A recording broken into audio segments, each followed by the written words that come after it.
Welcome to Marvel Vision, a podcast about Marvel, the MCU, and right now, Agatha All Along. I'm Alex. I'm Justin. I'm Pete.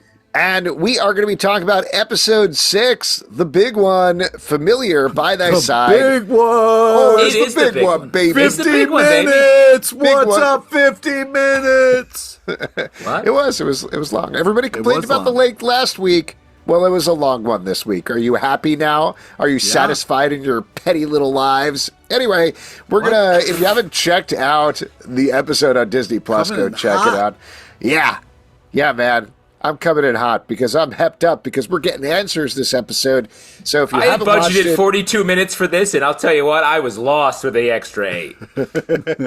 you just turned it off right before the end. You were like, nah, I'm out. Shows are I'm good. 42 minutes according to television. Yeah, Good how are you day, supposed to sir. show commercials? No, I love that, man. You tell me how long the episode is. You know what I mean? If it's a little bit longer, great. If you need to chop it up, perfect. You know? No, I pause every 8 to 10 minutes and act out my own little private commercials. Smart. That's the way to live. I like Skittles. Eat them with your mouth. Wow. How's that doing? Did that get picked up? You were pitching that at the Skittles company, right? I just say it. If people are listening, all more power to them. You know, that's what I. Well, a Makes good me thing. hungry. As long as they don't have another very iconic tagline, you should be good to go, I think. Yeah, I haven't heard of any. Why don't we get into the recap for the episode? So, as expected, we are jumping back in time now that we know Teen is the son of the Scarlet Witch. And in fact, his origin is much more complicated than, well, we directly speculated exactly what happens here. Yeah, I mean, You just guys like called the literally bar word mitzvah? Word for not the bar mitzvah. Did not maybe, call but the bar mitzvah. Okay. I was Literally gonna word say, for word. wow. Otherwise, though. Yes. But what we Shouts find out. out over the course of this is that there's a little bit of a riff on the comic book stuff. It's not exactly how things happen there, but we meet William Kaplan, who's having his bar mitzvah. He lives in Eastview. He has 2 loving parents, Jeff and Rebecca. But at the same time he's having his bar mitzvah, the hex that Wanda put over Westview in WandaVision is falling. They get an alert on their phones. Everybody panics, runs out of the bar mitzvah, and there is a car crash where the Kaplan car runs off the road. Jeff and Rebecca are fine, but William gets hurt, more hurt than they know because he actually dies. And as he dies, Wow. the soul of Billy Maximoff actually goes into the body of William Kaplan. He gets amnesia, essentially. He doesn't remember anything before the accident, but he does know he can read minds, specifically his parents' minds, when they start to get upset or emotional, which is happening a lot because their son, they think, was just in an accident. And then we cut to 3 years later, basically closer to the timeline where we started the show, where we 3 emo years later. 3 emo years later, where we meet William's quote-unquote boyfriend, Eddie. We also meet Ralph Bohner comes back again in a surprise cameo to give them all the information they need to know about what's been going on in WandaVision. He's basically your recap machine. And then we start to loop back to the present where, yep, in fact, he is Billy Maximoff. They're back on the Witch's Road. Agatha managed to drag herself out of the mud. It looks like it's just the 2 of them. It looks like Lilia and Jen are dead, still drowned in the mud. And the last little bit is we find out who put the sigil on Billy. It was actually Lilia who did it at his bar mitzvah in a surprising twist. Now that's broken. We are ready to go. We're moving on down the Witch's Road. So let's... And just real quick, based on the simplicity of that explanation, I think Pete and I are both going to recite it back to you word for word because it's all understood. Like, we get it. It's like our own little sigil. Yes. Well, what did you think about this? I mean, Justin, I don't know if you're joking or not, but how did you feel? Did you think this was too complicated an explanation? I do think it's very complicated, but I actually thought this is my favorite episode of the season so far. Ooh, I really okay. enjoyed it. I liked just the teen progression. I thought was really smartly done. The way they got the exposition out was very meticulously done. Excuse me, in a way that was... They got it across. I would be curious what a person who had no idea about this story and the comic lore behind it would take away from it, because it does feel sort of very dense to me. Then when we got back to the present day, the only thing I would say that's a criticism of this is the tonal mismatch is starting to get a little weird. Like, now that Agatha's being sort of hardened into more of a villain, through these last couple episodes. The comedy that they're putting in at the end of the flashback and then into the present day, I thought was super weird. And it made me wonder, like, how does this show feel as we're stepping in? Because it was like funny. It was funny Agatha when Teen first meets her. Then it was like mean Agatha being funny. And then they just hate each other. And I was like, oh, what a bummer going out of this episode. Well, what did you think, Pete? You've generally been okay with this. I actually can't remember your opinion on the show. At this point. Wow. Thanks. Yeah, No, you've been back and forth, right? Like, there's stuff that you like, but... Yeah, I've been having a good time. It sucks that we're losing witches at an alarming rate. That's kind of not as fun. But I do agree with Justin where the tone of Agatha kind of... I would be enjoying it more if it wasn't like this. Agatha sometimes is very funny and hilarious because we have the Han. And then sometimes she's crazy mean and you don't want to root for her at all. And then she's still dropping one-liners where you're like, this doesn't feel right because we know you're now the fully realized mean Agatha. So yeah, some of the humor kind of loses its pep a little bit. But I'm glad we got all the answers. You know what I mean? It was a little unclear about like how, like soul jumping works. So if like two people die at the same time, can they like swap bodies? Yeah. Just because that That's whole where thing I of came like, from. That's oh, where I wow. came from. Yeah. So I guess you just got to be just A gigolo in New York. That's whose soul jumped into the corpse of Justin Tyler. Oh, I appreciate you randomly yelling that out. Laser shoot. Never mind. Wow.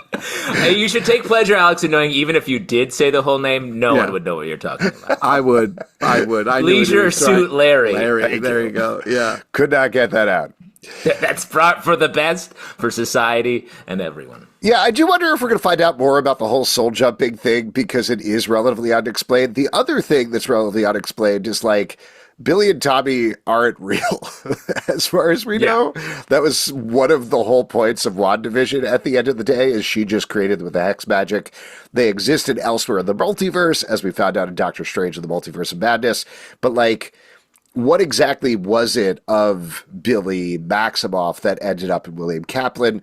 Maybe we'll get an explanation there, maybe not. I'm not going to be upset if we don't, but there's certainly a question mark over my head. And that adds into the secondary question mark of we find out, in fact, Billy is not looking for Wanda and doesn't want to get her back like pretty much everybody suspected. He wants Tommy. He wants his brother back, which I like. That's good. But I also, again, have a question of like, why do they think he's missing? He never existed, just like Billy. So well, but here's the thing: if you don't exist, if you got one brother, exactly. Yeah. If you're going to go there, then they both existed. And now, I mean, I'm still not totally convinced that we're not going to see Wanda in some form by the end of the season, but I'm very convinced that we're going to see Tommy by the end of the season, grown up the same way as Billy. Well, I would argue that's a 100% yes. Yes. The radio tease makes me think that we're going to get Wanda by the radio end of the tease? season. Yeah, when they turned on the radio and it was her voice saying a line from WandaVision. Oh, that was from the Hex. The Hex was still playing through the radio, and that's what was going on there. We also got audio of Billy and Tommy, their last slides where they were saying goodnight to each other, which was pretty sad to hear that again. So that was neat. I actually loved, despite all of our speculation of, we'll get some repurposed footage of Elizabeth Olsen in this episode. I really liked how they used the WandaVision stuff. I thought that was nicely done. I agree. And it from a other Marvel characters experiencing Marvel things, I was like, them having the bar mitzvah, running outside, it being daylight, I was very surprised by that. It had like, what was the movie where the football team and they party all night? I Don't Want Your Life. It reminded me Varsity of that. Blues. Varsity Blues. I was like, this bar mitzvah go all night, and you wanted them to run out with whipped cream bikinis. That's what's going on, right? That's what made sense. The most sense. You're talking about Stripes, where they. Yes. They well, I will say, just speaking as the one Jewish member of the podcast, first of all, it's not necessarily a nighttime party with a bar mitzvah because you're doing the service in the morning and then you go to the party potentially afterwards. Creepy psychics a thing, though? Do they? Yes, I saw people pointing this out, and that 100% didn't faze me. You could have basically any sort of theme. I've been to so many bar mitzvahs when I was a kid, in particular, and like every theme you could imagine happens. So yeah, what was yours? I don't think I had a theme. I just creepy no theme. No theme. I didn't want a theme. Was it? Theme was just party. Being a man. Being a man. Being a man. I did bad things. I was like, "What's up, everybody? Time for taxes." Taxes. I'm gonna do 10 It push-ups. was kind of messed up how like the dad who was driving like spun the car right into that tree in the one spot where his young son was sitting. I was like, well, he didn't want to steered it the other way. First of all, he wasn't driving. His mom was driving, right? Was he driving? I thought the dad was driving. I think they both had steering wheels. And he had a That's little why one it was in the so back. hard to drive. Trying to go in 3 different directions. It's my turn to drive. But what I was gonna say is like the panic that everyone runs out into the streets, and then it's just chaos. Cars are driving into each other. I was like, this is much more stressful than it was in WandaVision when we were seeing the people who were living and dying. Yeah. It's also so sad when you think about it because this is the good part. The anomaly was going away, and this is the safest that they've been in a very long time. So it makes it extra sad. It was just also so random where like they're like, oh, there's a magical occurrence happening. Everyone run for your lives. I was like, what kind of Amber Alert was that? What kind of weird ass like I not to keep contradicting you, show. but that's why I really actually like that. Like they have suffered through a blip at this point and so many magical disasters in this universe. I 100% accepted that you would get an alert being like, hey, horrible Avengers thing happening. Marvel stuff is happening. Run for I did like that line. Oh, I heard it was an Avengers training gone wrong. Yeah, that was fun. Yeah. What did you think about that whole research thing, actually? Because I was a little split on that. That was where it was a little bit cheap to have him researching his own exposition. Mm-hmm. I was like, oh, how convenient. He's going to say the stuff about his life that we need to know as well. But as far as it got through it pretty quickly. What I was going to say is how did we feel about the Coven members each popping up? Because I thought it was cool for a bit. Then I thought Jen really got some short shrift where she was just like a pre-roll video on the video he was trying to watch. I was like, that doesn't count as them all touching each other's lives. Yeah. Well, but he did say when maybe I'm misremembering this, but in the second episode when they met her, he was like, oh my God, I'm a big fan of yours. I watch all your videos. So yes, she was important to him already. I agree though. It was weird, including Mrs. Hart showing up, and that's why she's there. There's a theory online, and it's been bumping around at least since the last episode, that this is potentially all Teens Hex, that none of this is happening, and this is, I guess we can call it Billy now. This is all in Billy's hex, and so in some way he is creating this thing. So when you see all of the members of the Coven, they're still inside the trial. They're still inside the Witch's Road, or potentially a hex exactly like the one on WandaVision that Wanda created. That's good. What I need on the show is more complication. I don't think it's going to happen, though. I don't so because either. I think I think we were talking about this in the podcast last week. WandaVision ended up being way simpler than anybody thought. Yeah. And I think we're going to get the same thing here. We've already gotten some complicated things like we're talking about, but there's not going to be wild swings. It's ultimately, hopefully, going to make sense by the end of the day. And they're still doing that bit of the witch out of time where she's saying things that don't make sense. The tower reversed. Yeah. Mm-hmm. That's going to be something. Yes. That better be something. It definitely is. The tower reversed, first of all. I'm not a tarot person. I had to look this up, but it's like, oh my God. Now I'm blanking what it is.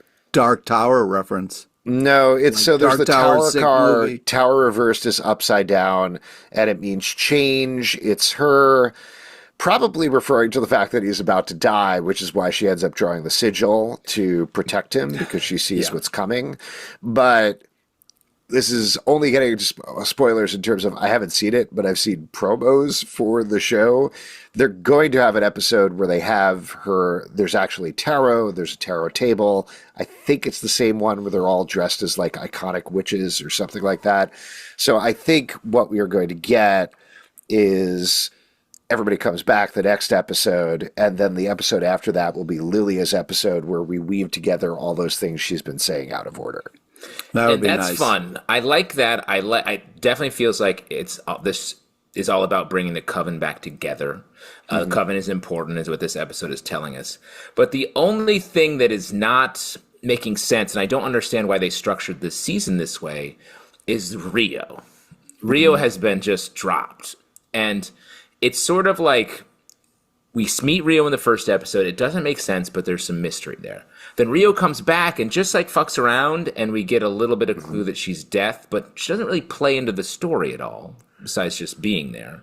And then she's erased again, and is going to come back, presumably. Well, so there's a potential, this is just my theory, canon explanation, and then there's a real world explanation. The potential theory canon explanation is Define real world, but sure. If she is death, she's reaping everybody, right? Like, she stayed behind in the house when Alice died. Now Jen and Lily are dead, so if she is death, she's reaping them as well. So by reaping, you mean just like cleaning up their bodies and stuff, putting the right clothes on? Yeah. Doing their hair. Yeah, that's when every morning I wake up my kids and I reap them. Oh my God. Fear the Reaper, because they might do your makeup wrong. Yeah. Really I wish did I think had it was said that. impressive, though, that kid, held on to his sigil, got in a giant car accident, and I woke up in the hospital and still had the sigil on him. I was like, man, that's a heck of a little piece of wood there. Yeah. Oh, wait, the real world's explanation. Aubrey Plaza was busy. They didn't have her for the entire shoot. Is that true? Yeah, I think she was shooting Megalopolis at the same time, if I remember correctly. Wow. Man, she's busy. She is busy. She was Apparently also doing, I saw her production live theater show. She did Frankie and Johnny. Great production. Recently? Yeah, this like 6 months ago. Oh, wow. Downtown. Huh. She was great. Does she find the time? The article about her when the show came out was she's going to never stop working. And in fact, she's in Megalopolis, this show. She has another movie coming. Like, she's doing it. Yeah. Apparently, when she wasn't shooting on Megalopolis because the sets were close, maybe I'm making this up, but I don't think so. She went over in her Rio costume and started annoying people and casting spells on them on the Megalopolis set, which is probably why that movie went wrong. Yeah, definitely. It's magic. Yes. What else have we got here? Let's talk about Eddie a little bit, because I've seen a lot of confusion or speculation about that. In the comics, Wiccan's boyfriend is a character named Hulkling, whose name is Teddy Altman. He is half Kree, half Skrull, ruler of both empires. At first, you think he's a Hulk. He's not a Hulk. He's actually a Skrull. Pretty complicated, right? Which is why I think they gave Billy a boyfriend who is a normal human being. Yeah, the idea that it's like, wait, where's the clues? How is he going to be Hulkling? It's like, Could still be a Skrull. People have multiple boyfriends in their life. Right. Like, you can And have just because one is named Eddie and the other is named Teddy doesn't mean they're the same person or anything. But do you think it's Eddie Brock? Yeah. Ooh. Oh, yeah. Ooh. Was Teddy he doing Ruxpin. the voice? He does take off his jacket and he's like, don't show me those arms, Eddie, at one point. So, I did like the I love you too moment. That was adorbs. yeah. That was, yeah. And shouts out, not to draw too much attention to something that we shouldn't even draw attention to, but shouts out to having a legit gay kiss on the show. Good for them. It's not the first one in the MCU, but maybe it's the best one. It was great, and I just Nice kiss. their relationship felt much more real than a lot of relationships in any show. Like they had like jokes between them. They had they made fun of each other in a like real relationship way. I thought I loved their relationship top to bottom. And then when they go to that very weird parking garage to meet Boner, I was like, this parking garage is creepy to me, and I'm at home. Like Yeah, something's wrong with it. I mean, they're shooting it the same way as the Deep Throat Watergate thing, 100%. Like, that's what they're going for. But they chose a bad. I was like, is this where they park on set? It felt like they were shooting in like the parking garage next to the studio or something. I mean, maybe. I don't know. You got to save money somehow. Yeah. Let's talk about Bohner. How'd you feel about him coming back? Great to see him again. You know, I liked him in the X-Men movies as Quicksilver, so it's nice to see him, you know, all tweaked out. I thought it was pretty enjoyable. Yeah, it was fun. I don't know. It felt sort of like it was very like, aha. It was a pushing us out of the story to look at the cool choice that the production team made, in a way where I was like, I see why you did this, but it just it was so much about like literally just saying exposition that those two things coupled together were a little bit out of the story. I did not understand how he knew all that stuff. And this Yes, is a agreed. frequent problem that I have with a lot of Marvel things where people who are not there give exposition for things, like everybody knowing what happened in the events of Endgame. And I guess we later find out that Ant-Man wrote a book about it, and maybe that's how people know. But I find it hard to believe everybody's like, yes, I have memorized the details of Ant-Man's book, so Yeah, no. I'm good to go. If you live through something like that, you know, it's understandable that maybe you'd want to do some dark web digging on it, you know, and get some answers. Sure. Did you? I looked at his hat in the scene, and it looked like it's a clock that says 3:30. Huh. Does that anyone else think that? It So looked was like it like a... Wait, who wears the clock hat? Pete? No, it looked like a kind of a cross. I thought. Oh, Flavor Flav. That's who I'm thinking of. He wears he a wears a clock clock. and a hat. Yeah, rarely not combined though. Not. Wait, he there was doesn't- a theory. Hold on. I'm looking it up right now that somebody sent us. Oh, it's not much of a theory, but somebody threw out on Flipboard of all places to us. Would be awesome. This is speaking of Ralph Bohner. Would be awesome if he becomes possessed by Tommy and becomes Speed in the MCU.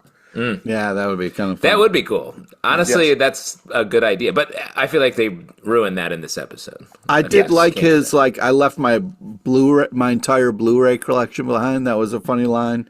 And His one-man show in Paramus. you Good just took it detail. from- Good Yeah, detail it's there. funny I did stuff. like that. Do you think now that he showed up in WandaVision and in Agatha All Along, we're probably going to get him somehow in the Vision show as well, right? Just rule the threes. I would think, but he's in the Marvel universe as like a weird punchline slash like anti character almost. So like I don't know what the future holds for our guy here.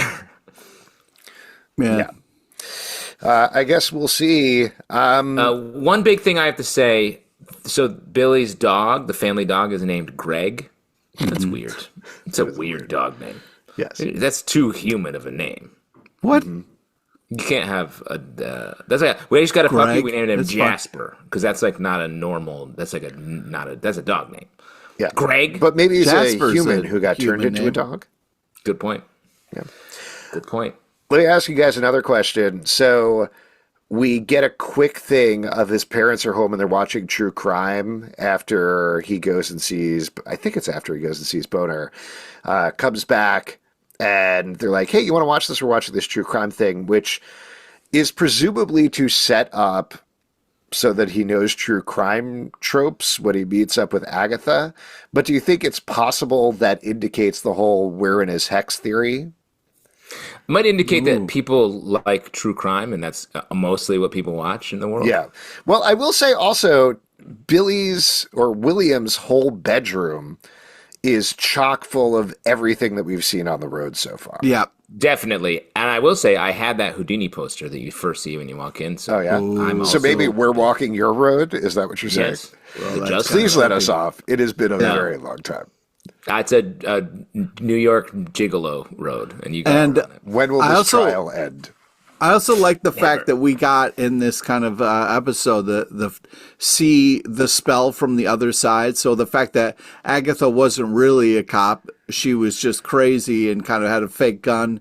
And the Bohner family reunion shirt was fun. Pitch So tent. that was just kind of fun to kind of see the other side of that a little bit.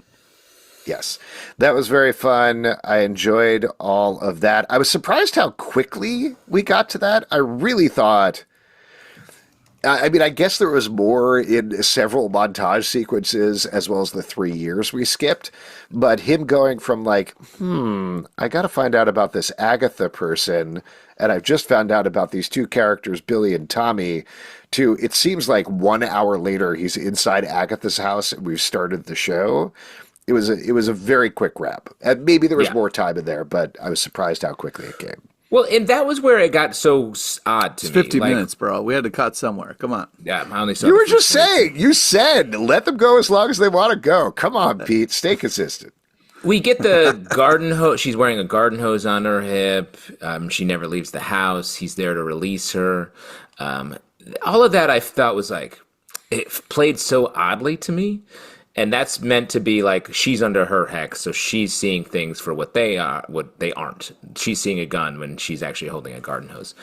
But I couldn't tell if it was played for the comedy of it, the strangeness of it, the like it was also underexplained. We get a little bit of that in the first or second episode when she's driving a fake car in her living room, right? But it's this very strange area they've hit on and feels mismatched to me.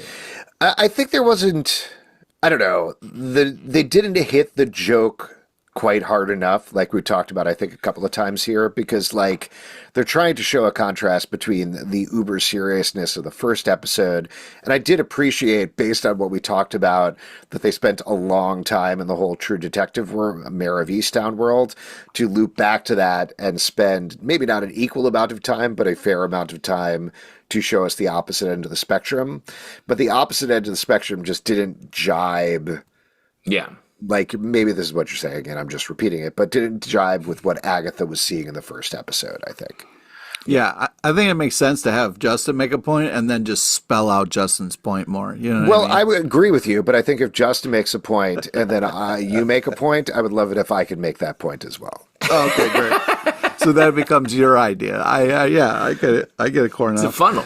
It's a funnel. I did like the kind of last line where it's like the last one there is a nice person. I thought that was fun. I actually, it sounds like you didn't like it, but I actually really liked the last scene a lot. And one of the things that I liked about it is that Catherine Hahn is getting to play so many different things at the same time, so many different emotions.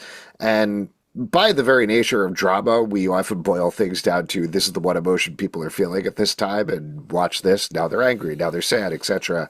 But she is playing manipulating and taking control of the situation while she is powerless and down. She is also actually, I think, happy to see Billy again because she was his babysitter, even if she was inside Wanda's hex at the time. And she is, I think, also proud of him for being like, yes, the line is, you survived like witches have been doing for centuries. That's what kept you alive. That's what makes you special. That's what makes you a witch. And that's a little bit of a rah-rah speech that she's playing it that way, but also I think she legitimately believes that true. So she's switching between all of those things, and it's really just sort of like a masterclass in acting, watching her do all of that.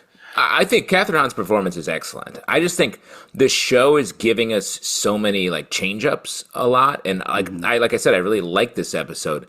But it's just there's a lot of whiplash between what we're supposed to be sort of riding with, and some of that's effective, but some of it is leaving me sort of like, okay, so now it's up. We're back to Agatha. Maybe we're gonna get some Rio, but now Billy hates her, but he did love her recently, and he cares about her. And he needs her. She needs him, but what does she know about him when he knows? It's just like so. I also think there's a part of it where it's like, I'm also rooting for Agatha not to be the evil, you know what I mean? Like, I'm rooting for her to be the nice person that kind of like isn't out to just kind of be a horrible witch, you know what I mean? So also like when she's changing kind of gears a little bit, which I agree with you, she is killing and doing an unbelievable job acting wise. I think though that I'm fighting it a little bit because I don't want her to kind of be the evil, you know, Agatha. That she's nasty through history. Yeah. She's Jolene, as we find out. Fuck yeah. That's What a crazy. great. And you know who you don't fuck with? Dolly Parton. Yeah, you goddamn right. How did she get into that slot where she's Jolene? Yeah. Pretty Only one of us had a wild Dolly that Parton Dolly poster. Parton is like an intrinsic part of so many nerd shows at the moment. From this over at Penguin, 9 to 5 is playing in the first episode. Crazy stuff, man. I got bad news. She's part of every part of culture right now. So okay. I think it's just as a nice coat of many colors has been spread over all of our culture. Recently, she was Donuts. I think I hear what you're saying, Pete, and I know why you're saying it, but I think this show is doing an incredibly effective job. I think this pod is doing an I think incredible this job pod is covering donuts. I think What the fuck did you just say earlier? Dolly Parton used to be donuts? She is donuts. What? not anymore. Recently. She is donuts recently. Recently, she was. No, she wasn't. Yes. Yes, she What are you was. talking Look it about? up. Read a book. Look man. it up, Pete. Read Just a Google book. the phrase Dolly Parton is donuts. And I See think what you'll happens. understand exactly what we're talking about. Okay, please continue. I'll be No, I can't. that's it. No, we gotta wait. That's we're gonna have a slight pause here on the podcast while we wait for Pete to look this up. I wish The- I was faster at typing. The D is Oh, what? Oh, Krispy Kreme and her partnered up. Okay. great. Wow. Underwhelmed. Extremely underwhelmed. Yo, you were I like, thought what the fuck's the way Alice you saying? made it seem was like she turned into a donut for a while, and What is it? now she's back to being Dolly Parton. No, now again. you're the So- crazy one. You sound Yeah. like the crazy one. Yeah, yeah. Anyway, this You can't show, just say someone is donuts. I can say whatever I want, you can. and we I just guess you roll can. on from there. This show is doing a good job of actually showing us the nobody thinks they are the villain of their own story thing. Like Agatha knows everybody looks at her as a villain. And this goes back to when she had her reveal in WandaVision where she's like, no, I'm trying to take your power for the good of everybody. The Scarlet Witch will cause chaos, destroy the world. But if you want to call me the villain, fine. I'm your villain. I'm the bad guy. Here we go. And that really comes through in this end scene as well. She does that great move where she takes her hair and gives herself the villain mustache there. And that's what she's doing. She's like, I know what to do. I know what the right thing to do. I know it's self-serving. And if you think I'm the villain in this case, I'm fine with that. Let's go from there. But this is what I think needs to happen. And you don't realize that you're doing the wrong thing at the same time. Yeah. I just have a follow-up question. Yeah, what's up? Amber Ruffin does the voiceover of one of the M&Ms, a purple M&M. Do you just say she's M&Ms? Is that No, she's how- a singular M&M, just like J.K. Simmons is M&M. Yeah. Right, Pete? okay?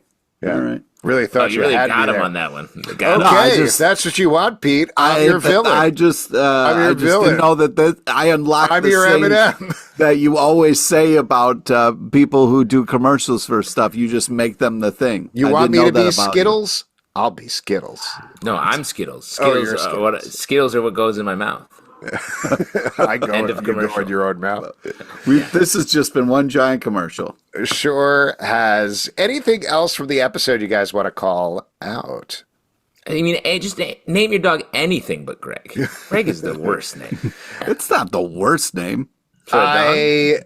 I love the little moment where Lilia casts the sigil and immediately forgets who Billy is. I thought that was nicely done. What else? I think that was it. Yeah, I mean, I think we covered all the stuff. I liked Dreadit. It was a fun little witch Reddit. I thought that was cool. Hearing Lorna's version of Ballad of the Yes. Witch's Road, that was very, Very cool.